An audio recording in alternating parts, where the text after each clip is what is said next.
কোনো দেওবন্দি কি আছে থানবী সাহেবকে মাজার পূজারি ফতোয়া দিবে?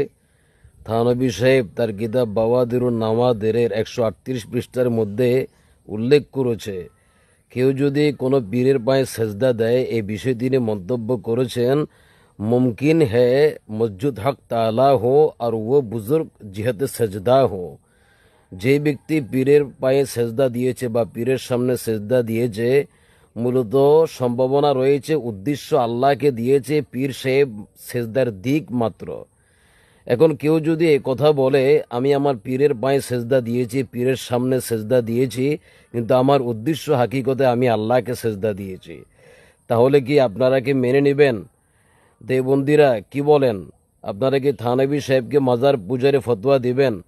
যত ফতোয়া সুন্নিদের বিরুদ্ধে দিতে পারেন, এটা তো আপনাদেরই লোক।